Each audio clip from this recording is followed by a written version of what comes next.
નમસ્કાર, આ સમાચાર બુલેટિનમાં આપ સૌનું સ્વાગત છે। હું છું પાયલ ભટ્ટ। આપ જોઈ રહ્યા છો DNTV ન્યૂઝ। તો સમાચારની શરૂઆત કરીએ સૌપ્રથમ હેડલાઇન્સથી। વડોદરા શહેર પોલીસનું આંતરરાષ્ટ્રીય નશા વિરોધી દિવસની જનજાગૃતિ રેલી યોજાઈ।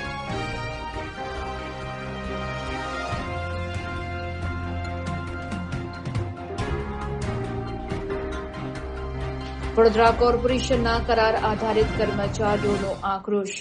રોજગારી બચાવવા ડેપ્યુટી કમિશનરને કરી રજૂઆત।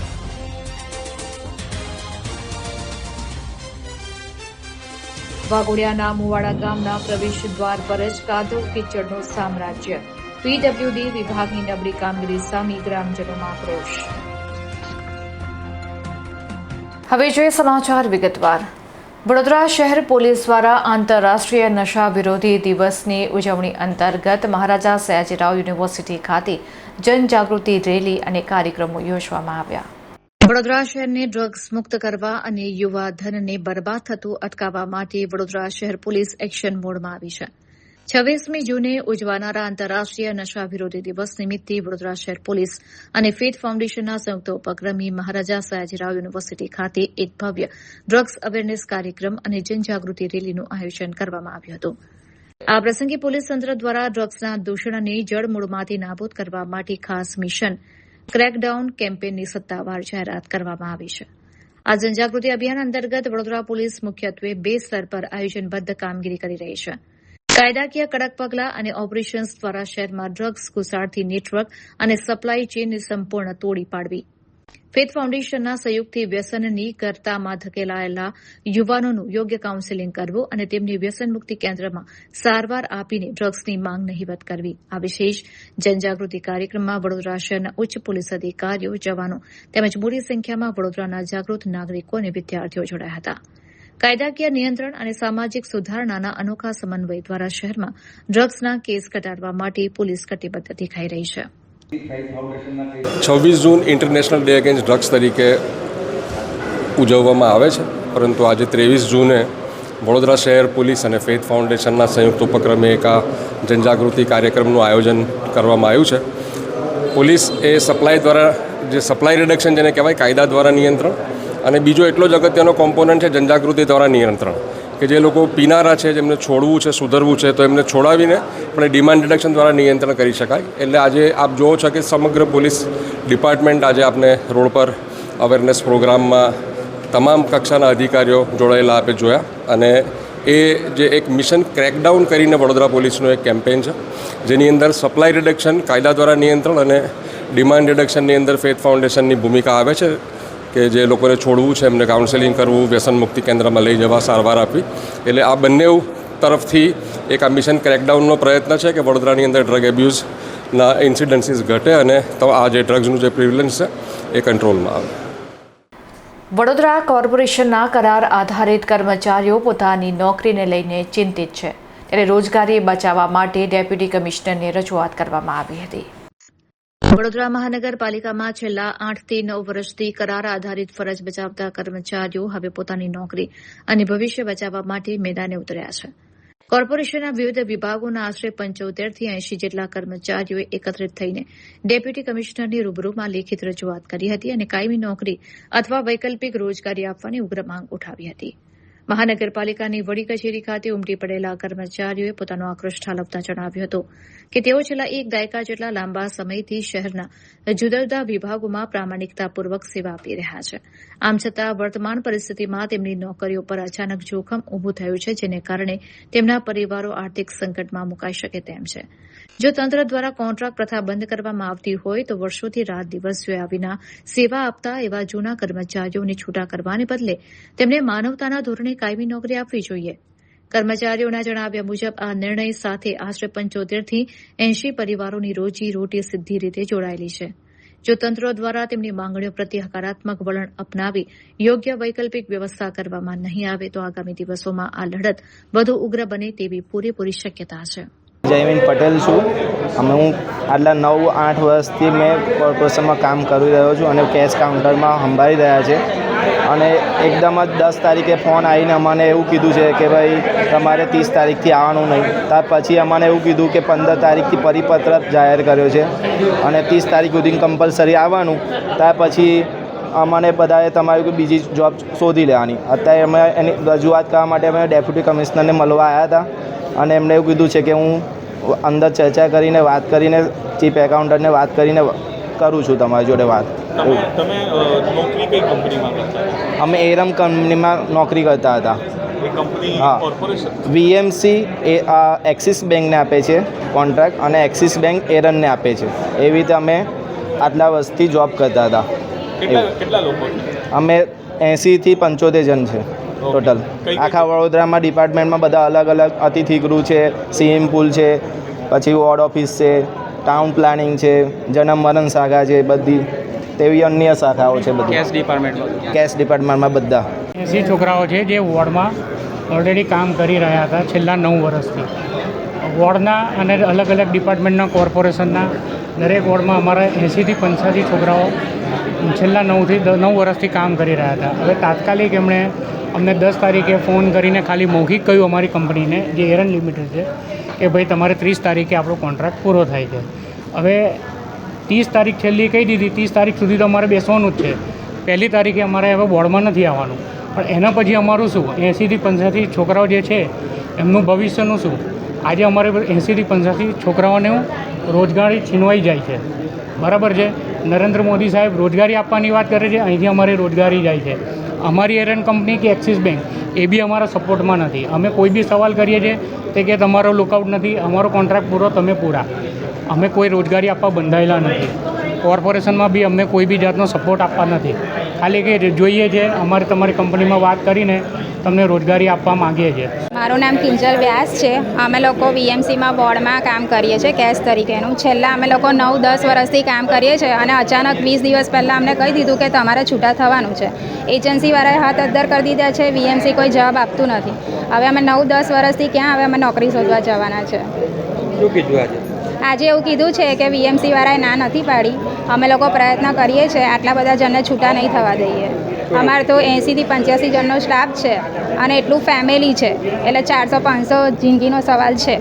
વાઘોડિયાના મુવાડા ગામના પ્રવેશ દ્વાર પર જ કાદવ કીચડનું સામ્રાજ્ય જોવા મળી રહ્યું છે, જેને લઈને વાહન ચાલકોમાં ભારે આક્રોશ વ્યાપેલો છે.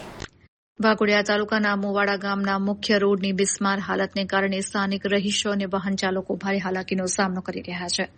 ગામના મુખ્ય પ્રવેશ દ્વાર પર જ એટલો કાદવ કીચડ જામ્યો છે કે લોકોને ત્યાંથી પસાર થવું પણ મુશ્કેલ બન્યું છે. તાજેતરમાં માર્ગ અને મકાન વિભાગ દ્વારા આ રોડની કામગીરી કરવામાં આવી હતી, પરંતુ તે અત્યંત નબળી અને વેટ ઉતારવા જેવી થઈ હોવાના ગંભીર આક્ષેપો ગામ લોકો લગાવી રહ્યા છે. ગ્રામજનોના જણાવ્યા અનુસાર પીડબ્લ્યુડી વિભાગ દ્વારા નિયમ મુજબ ગ્રીટ કપચી નાખીને મજબૂત રોડ બનાવવાની જગ્યાએ ડુંગરનું લાલ મેટલવાળું છારું નાખી દેવામાં આવ્યું હતું. આ લાલ છારા પર પાણી ફરતા આખો રસ્તો ચીકણો થઈ ગયો છે અને કાદવનું સામ્રાજ્ય સ્થપાયું છે. આ કાદવ કીચડને કારણે છેલ્લા કેટલાક દિવસોમાં અનેક બાઇક ચાલકો સ્લીપ થઈને પડી જતા નાની મોટી ઇજાઓ પહોંચી છે, જેને પગલે લોકોમાં વહીવટીતંત્ર સામે તીવ્ર આક્રોશ જોવા મળી રહ્યો છે. બીજી તરફ આ મામલે પીડબ્લ્યુડીના અધિકારીઓનો સંપર્ક કરવામાં આવતા તેમણે બચાવ કરતા જણાવ્યું હતું કે ગામમાંથી આવતા વેસ્ટ પાણીના યોગ્ય નિકાલની વ્યવસ્થા ન હોવાને કારણે રોડની આગળની કામગીરી અટકી પડી છે. જો કે ગામ લોકોની એક જ માંગ છે કે તંત્ર દ્વારા બહાનાબાજી બંધ કરવામાં આવે અને વહેલી તકે આ માર્ગનું યોગ્ય અને ગુણવત્તાયુક્ત રિપેરિંગ કામ પૂર્ણ કરી કાદવની સમસ્યામાંથી મુક્તિ અપાવવામાં આવે.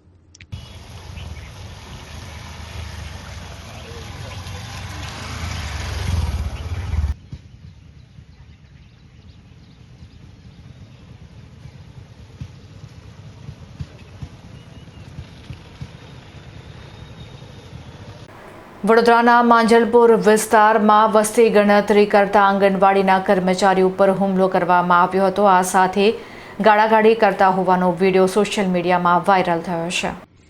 શહેરના માંજલપુર વિસ્તારમાં આવેલા સનસિટી સર્કલ પાસે સરકારી ફરજ પર રહેલા આંગણવાડી કર્મચારી સાથે ગેરવર્તણૂક, ગાળાગાળી અને મારામારી થવાની એક ચોંકાવનારી ઘટના સામે આવી છે.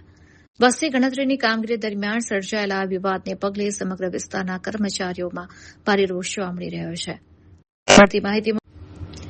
મળતી માહિતી મુજબ આંગણવાડીના કર્મચારીઓ સનસિટી સર્કલ પાસે વસ્તી ગણતરીની સત્તાવાર કામગીરી કરી રહ્યા હતા. દરમિયાન એક દુકાન પર ગણતરી માટે ક્રમાંક નંબર લખવામાં આવ્યો હતો.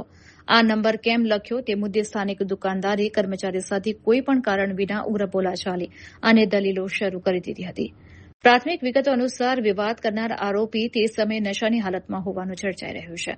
સામાન્ય બાબતમાં શરૂ થયેલી આ બોલાચાલીએ જોતજોતામાં મોટું સ્વરૂપ ધારણ કર્યું હતું અને મામલો મારામારી સુધી પહોંચ્યો હતો. આ ઘટનાનો એક વિડીયો પણ સોશિયલ મીડિયા પર વાયરલ થયો છે, જેમાં શખ્સ દ્વારા સરકારી કર્મચારી સાથે અભદ્ર ગાળાગાળી અને અપશબ્દોનો પ્રયોગ થતો સ્પષ્ટ જોઈ શકાય છે. આ ગંભીર ઘટનાને પગલે આંગણવાડી કર્મચારી દ્વારા તાત્કાલિક માંજલપુર પોલીસ સ્ટેશન ખાતે ફરિયાદ નોંધાવવામાં આવી છે. પોલીસે સરકારી કર્મચારીની ફરજમાં રૂકાવટ અને હુમલા અંગે ગુનો દાખલ કરીને વાયરલ વિડીયો સહિતના ટેકનિકલ પુરાવાઓ એકત્રિત કરી આગળની કાયદેસરની તપાસ હાથ ધરી છે.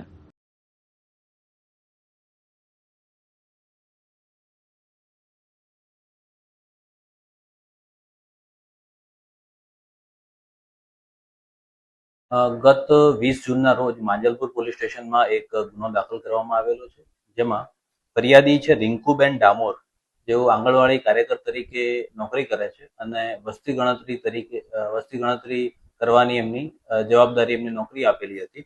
તે નોકરીના ભાગરૂપે તેઓ દરબાર ચોકડી અને સન સિટી સર્કલની વચ્ચે આવેલા એક ખાનગી દુકાન,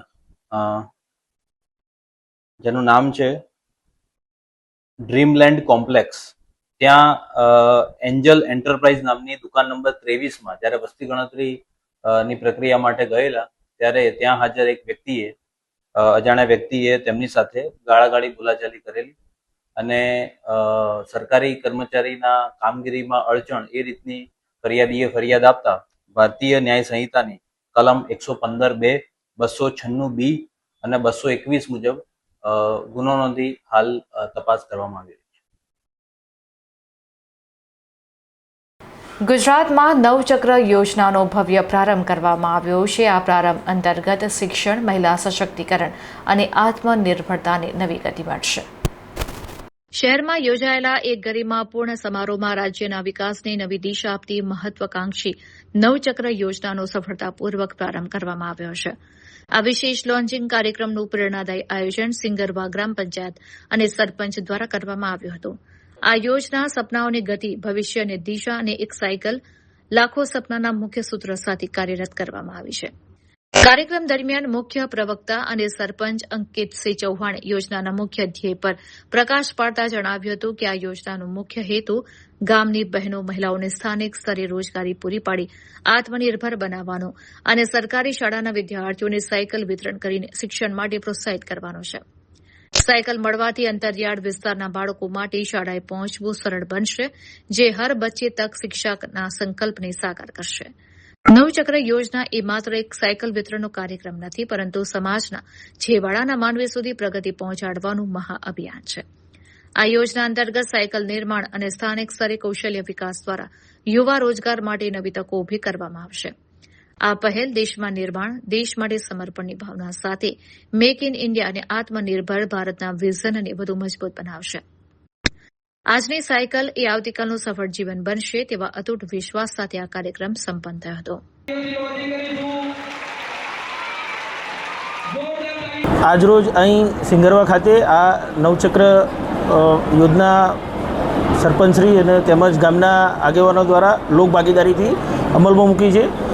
આવનાર સમયમાં લગભગ 1-2 મહિનામાં 60 લાખના બજેટથી તમામે તમામ વિદ્યાર્થીઓને મફત લોકભાગીદારીથી સાયકલ મળી જાય તેવું સુચારું આયોજન કરેલું છે.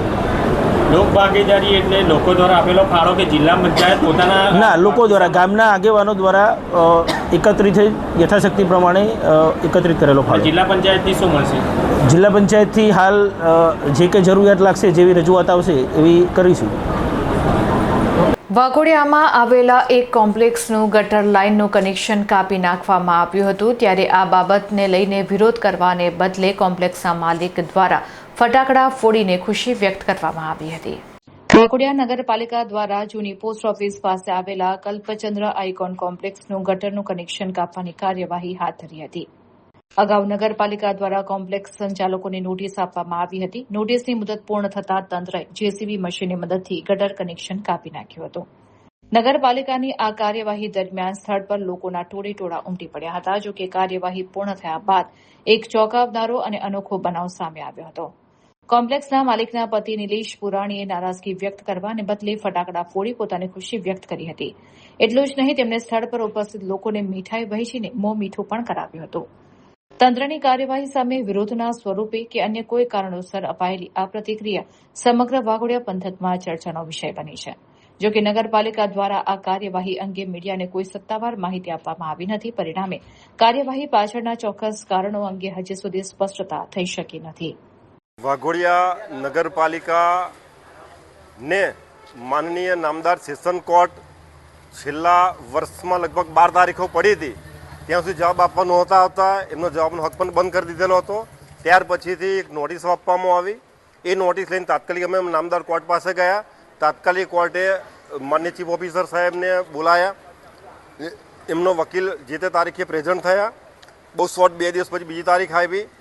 તે દિવસે માન્ય ચીફ ઓફિસર એટલે કે નગરપાલિકાના જે વહીવટદારો છે તેમના વતી તેમના વકીલ દ્વારા નામદાર કોર્ટને એવું કહેવામાં આવ્યું કે અમારા તૈયારીઓ બાકી છે, માટે થોડો દિવસની મુદત આપો અને એ બિલ્ડિંગને કાંઈ નુકસાન અમારા તરફથી નહીં થાય એવી નામદાર કોર્ટને નગરપાલિકાના તમામ ચૂંટાયેલા કો કે વહીવટદારો કો કે ઓફિસર કો તરફથી ખાતરી આપવામાં આવેલી હતી. તેમ છતાં આજે અમને જાણ સિવાય આ ગટર કનેક્શન કાપેલ છે. હું તો ભારતીય જનતા પાર્ટીનો, ભારત દેશનો બહુ જ કર્તવ્યનિષ્ઠ અને કાયદાનું પાલન કરી, અનુશાસન કરી એને અનુસરનારો માણસ છું. એટલે કાયદાની પરિભાષામાં નામદાર કોર્ટ સમક્ષ આજે આ વસ્તુ મૂકશું અમે. અને આપના માધ્યમથી પણ જણાવવા માગું છું કે લાઇટ, પાણી, ગટર એ પાયાની સુવિધાઓ કેવું મને કંઈ ખબર છે. કોઈ જાતની તાત્કાલિક બીજી નોટિસ કે કંઈક જાણ કર્યા સિવાય જે કાપવામાં આવેલું છે એ બહુ નિંદનીય, દુઃખનીય છે. અને સત્તાધીશો કદાચ સત્તાના નશામાં વધારે હોય કે કાયદામાં હોય એ નક્કી ન્યાયતંત્ર કરશે, કોર્ટ કરશે, અથવા તો જે પરિભાષામાં છે કરશે. હું આપણા માધ્યમથી ફરી કહીશ કે હું ભારત દેશનો કર્તવ્યનિષ્ઠ, મારી ભારતીય જનતા પાર્ટી અમારી માં છે, એનો બહુ જ અદનો કાર્યકર અને સાચું શું છે, કાયદામાં શું છે એનું પાલન કરનારો માણસ છું. એટલે નામદાર કોર્ટ કે કાયદામાં જે હશે એનું પાલન આજે કરું છું, આવતીકાલે પણ કરીશ ને વર્ષો પછી કરતો રહીશ. પરંતુ આ લાઇટ, પાણી, ગટર જેવી વસ્તુઓ શું છે આ બધું નક્કી કરો કે આ કેટલા અંશે ઉચિત છે. અને મારું નગર તેમજ વાઘોડિયા વિધાનસભાની જનતાએ વિચારવાનો નક્કી કરવાનો ટાઈમ આવી ગયેલો છે કે આપણે શાસન કાયદાનું ચલાવવું છે, સહન કરવું છે કે સાચી ખોટી વાત ઉજાગર કરવી છે. અને ભારતીય જનતા પાર્ટીના, અમારી સરકારના નિયમો અને જે સિદ્ધાંતો છે એને પ્રમાણે શાસન ચાલે છે કે કેમ એ જોવું છે કે પછી શું સાચું છે એ મારી વિધાનસભાની અને નગરની પ્રજા નક્કી કરશે.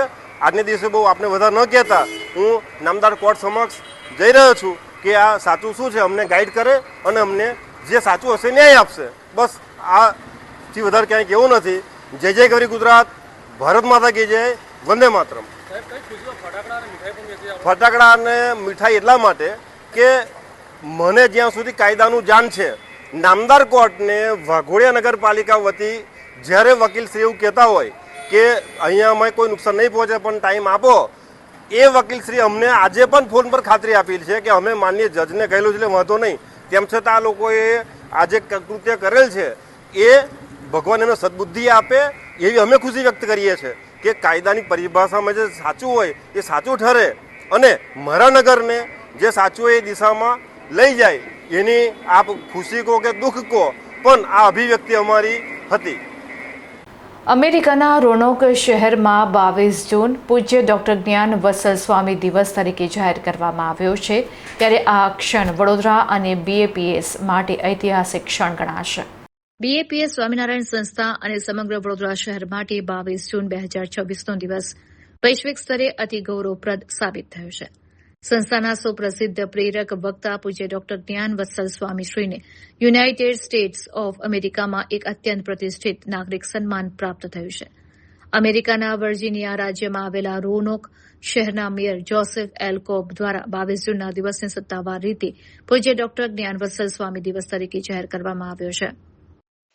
અમેરિકાના પ્રશાસન દ્વારા આપવામાં આવેલું આ આંતરરાષ્ટ્રીય સન્માન પૂજ્ય સ્વામીજીની મૂલ્યનિષ્ઠ જીવનશૈલી, ચારિત્ર નિર્માણ, નિસ્વાર્થ સમાજ સેવા અને માનવ કલ્યાણ માટેના વૈશ્વિક યોગદાનની ઉત્કૃષ્ટ કદરરૂપ છે. નોંધનીય છે કે પૂજ્ય ડોક્ટર જ્ઞાન વત્સલ સ્વામીજી અત્યાર સુધીમાં દેશ વિદેશમાં 15,500થી વધુ પ્રેરણાદાયી ઉદબોધનો, મોટિવેશનલ સ્પીચ આપી ચૂક્યા છે, જેના માધ્યમથી લાખો યુવાનોને સન્માર્ગે અને વ્યસનમુક્ત જીવન જીવવાની પ્રેરણા મળી છે. આ ગૌરવપૂર્ણ સિદ્ધિની વિશેષ બાબત એ છે કે આ સન્માન આપનાર વર્જિનિયાના રોનોક શહેરને અત્યાર સુધીમાં 8 વખત પ્રતિષ્ઠિત ઓલ અમેરિકા સિટી એવોર્ડ પ્રાપ્ત થયેલો છે. આવા પ્રતિષ્ઠિત અમેરિકન શહેર દ્વારા ભારતીય સંતના નામે વિશેષ દિવસ જાહેર કરાતા ભારત અને વિદેશમાં વસતા તમામ ભારતીયો તેમજ BAPS પરિવારમાં ભારે આનંદ અને હર્ષની લાગણી વ્યાપી ગઈ છે. પાટણ પોલીસ દ્વારા સાયબર ફ્રોડના મોટા રેકેટનો પર્દાફાશ કરવામાં આવ્યો છે, જેમાં 16 કરોડ ઉપરાંતના શંકાસ્પદ વ્યવહારો સાથે 8 આરોપીઓને ઝડપી પાડવામાં આવ્યા છે. ગુજરાતમાં વધતા જતા સાયબર ગુનાઓને ડામવા માટે પાટણ જિલ્લા પોલીસ પ્રશંસાપાત્ર કામગીરી કરી રહી છે. પોલીસ દ્વારા શરૂ કરાયેલા ખાસ ઓપરેશન મ્યુલ હન્ટ 2.0 અંતર્ગત સાયબર ક્રાઇમ ટીમને વધુ એક મોટી સફળતા સાંપડી છે. પોલીસે કરોડો રૂપિયાના ગેરકાયદેસર બેન્કિંગ વ્યવહારો કરતા સાયબર ઠગોના નેટવર્કનો પર્દાફાશ કર્યો છે. પોલીસ તપાસમાં બહાર આવ્યું છે કે આ સમગ્ર network national cyber crime reporting portal પર નોંધાયેલી 139 જેટલી સાયબર ફ્રોડની ફરિયાદો સાથે સીધું સંકળાયેલું છે. આ ટોળકી દ્વારા અલગ અલગ બેંક ખાતાઓનો ઉપયોગ કરીને અંદાજે 16.65 કરોડ રૂપિયાના શંકાસ્પદ અને ગેરકાયદેસર નાણાકીય વ્યવહારો કરવામાં આવ્યા હોવાનું સામે આવ્યું છે. આ મની લોન્ડરિંગ અને સાયબર ફ્રોડના ગુનામાં ખોટા બેંક એકાઉન્ટ ખોલાવનાર તેમજ ઓપરેટ કરનાર કુલ 16 આરોપીઓના નામો ખુલ્યા છે, જેમાંથી પોલીસે ત્વરિત કાર્યવાહી કરીને 8 મુખ્ય આરોપીઓને ઝડપી પાડ્યા છે અને તેમને આગળની કાયદેસરની કાર્યવાહી માટે કોર્ટમાં રજૂ કર્યા છે. જ્યારે સાયબર ફ્રોડ આચરનારા બાકીના અન્ય 8 આરોપીઓને પકડી પાડવા માટે પોલીસે ચક્રો ગતિમાન કર્યા છે અને જુદી જુદી દિશામાં તપાસની કવાયત હાથ ધરી છે. બનાસકાંઠા રેન્જ આઈજી પરીક્ષિતા રાઠોડ સાહેબ, રિસ્પેક્ટેડ જિલ્લા પોલીસ સંબંધિત લોકો છે એના વિરુદ્ધ કડકમાં કડક કાર્યવાહી કરવા માટે અમને સૂચન કરવામાં આવ્યું. તેના અંતર્ગત ઓપરેશન મ્યુલ હન્ટ 2.0 અંતર્ગત સાયબર ક્રાઇમ પોલીસ સ્ટેશન પાટણને સમન્વય પોર્ટલ અને national cyber crime reporting portal છે એના અંતર્ગત ટોટલ 139 અલગ અલગ સાયબર ફ્રોડની ફરિયાદો આવી, જેના અંતર્ગત ડિટેલમાં ઇન્વેસ્ટિગેશન કરતા એવું જાણવા મળેલ કે આ બધી ફરિયાદો ટોટલ જે 9 બેંક એકાઉન્ટ છે એના સાથે સંલગ્ન છે.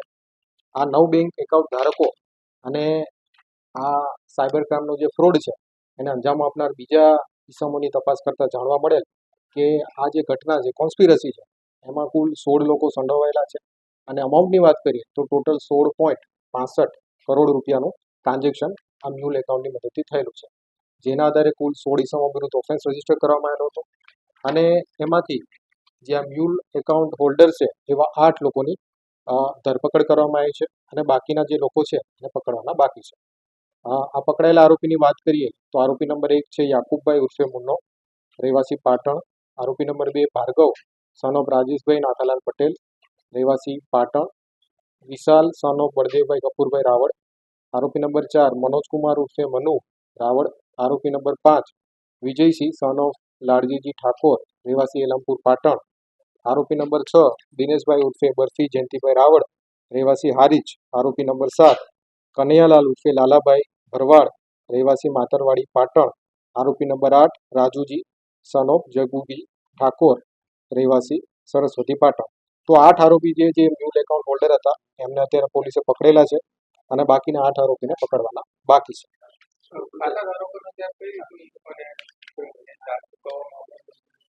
હા, હાલ પ્રાથમિક ઇન્ટ્રોગેશન દરમિયાન એ બધી ડિટેલ્સ લેવાની બાકી છે. ટ્રાન્ઝેક્શન જે થયું છે કયા ગુનાઓમાં ટ્રાન્ઝેક્શન થયું છે? અત્યારે જે અલગ અલગ ફરિયાદો છે એના આધારે અત્યારે અમાઉન્ટનો અમને ખ્યાલ આવ્યો છે. બાકી આ જે ટોટલ ટ્રાન્ઝેક્શન થયું છે એના વિશે ઇન્વેસ્ટિગેશન કરવાનું બાકી છે. વડોદરાના કરજણ નજીક નેશનલ હાઈવે નંબર 48 ઉપર ગમખ્વાર અકસ્માત સર્જાયો હતો. આ અકસ્માતમાં આઈસર ટેમ્પા ચાલકનું ઘટના સ્થળ પર જ કરુણ મોત થયું છે. મહારાષ્ટ્રથી દૂધ ભરીને વડોદરા તરફ આવી રહેલો એક આઈસર ટેમ્પો દેથાણ ગામ પાસે કોઈ અજાણ્યા વાહન સાથે ધડાકાભેર અથડાયો હતો. આ ભયાનક અકસ્માતમાં આઈસર ટેમ્પાના આગળના કેબિનના ચીરેચીરા ઉડી ગયા હતા અને સંપૂર્ણ કેબિન કચડાઈ ગયું હતું, જેને કારણે ડ્રાઈવરનું ઘટના સ્થળે જ મોત થયું હતું. ટક્કર એટલી જોરદાર હતી કે અકસ્માત બાદ ડ્રાઈવર અને કંડક્ટર કેબિનના લોખંડના પતરા વચ્ચે ખરાબ રીતે ફસાઈ ગયા હતા. આ ઘટનાની જાણ થતાં જ કરજણ પોલીસ અને ફાયર બ્રિગેડની ટીમ તાબડતોબ ઘટનાસ્થળે પહોંચી ગઈ હતી. કરજણ ફાયર બ્રિગેડના જવાનોએ ભારે જહેમત બાદ હાઇડ્રોલિક કટરનો ઉપયોગ કરી ટેમ્પાના પતરા કાપ્યા હતા અને બંનેને બહાર કાઢ્યા હતા. ઇજાગ્રસ્ત કંડક્ટરને તાત્કાલિક સારવાર અર્થે નજીકની હોસ્પિટલમાં ખસેડવામાં આવ્યા છે. આ ગમખ્વાર અકસ્માતને પગલે નેશનલ હાઇવે 48 પર વાહનોની લાંબી કતારો લાગી ગઈ હતી અને ટ્રાફિક વ્યવસ્થા સંપૂર્ણપણે ખોરવાઈ ગઈ હતી. પોલીસે ઘટનાસ્થળે પહોંચીને ક્રેનની મદદથી અકસ્માતગ્રસ્ત વાહનને હાઇવે પરથી હટાવી ટ્રાફિક હળવો કરાવ્યો હતો. અકસ્માત સર્જીને નાસી છૂટેલા અજાણ્યા વાહન ચાલક વિરુદ્ધ પોલીસે ગુનો નોંધી તેની શોધખોળ અને આગળની કાયદેસરની કાર્યવાહી હાથ ધરી છે.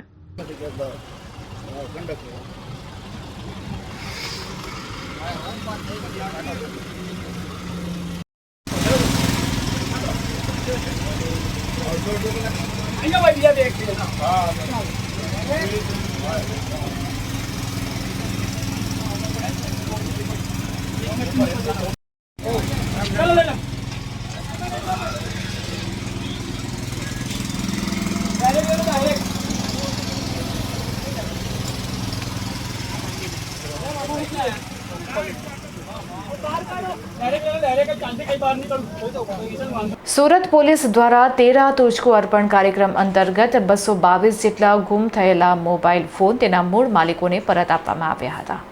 સુરત વિભાગના રેન્જ આઈજી પ્રેમવીરસિંહના અધ્યક્ષસ્થાને 13 તુજકો અર્પણ કાર્યક્રમનું આયોજન કરવામાં આવ્યું હતું.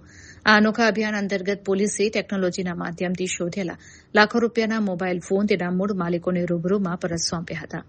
સુરત જિલ્લાના જુદા જુદા પોલીસ સ્ટેશનોમાં નોંધાયેલી મોબાઈલ ચોરી અથવા ગુમ થયાની ફરિયાદો પર પોલીસે સઘન તપાસ હાથ ધરી હતી.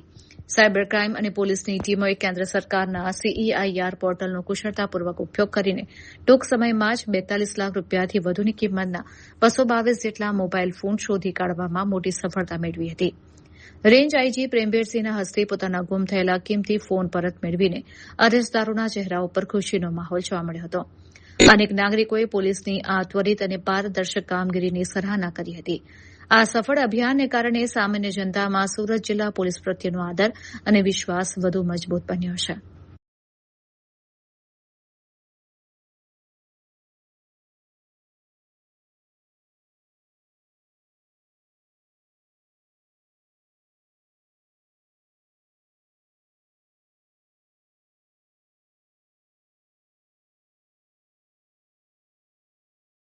વડોદરા જિલ્લાના સાવલી તાલુકામાંથી 3 દિવસ પહેલા ગુમ થયેલા યુવાનનો મૃતદેહ મહીસાગર નદીના પટમાંથી મળી આવતા પરિવારજનોમાં શોક વ્યાપેલો છે.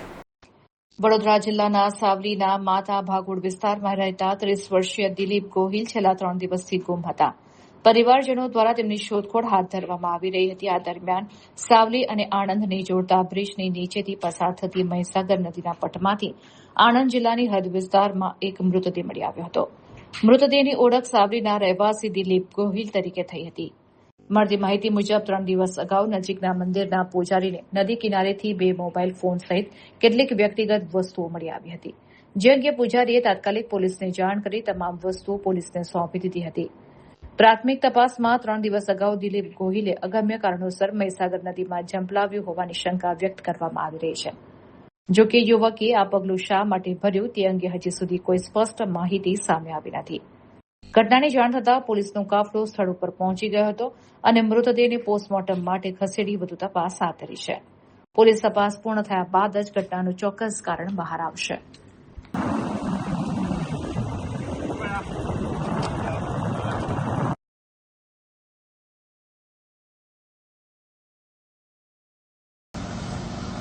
માતાજીના ફોટા ત્યારે 2 મોબાઈલ, એક પાકીટ અને ચૂનો અને તમાકુ એટલું મળ્યું એટલે મેં પોલીસ સ્ટેશનમાં પોલીસ ચોકીને જમા કર્યો. એના ભાઈને કરીને આપી. શું નામ તમારું? તો આ હતા અત્યાર સુધીના સમાચાર. વધુ સમાચાર સાથે ફરીથી મળીશું. ત્યાં સુધી મને રજા આપશો. નમસ્કાર.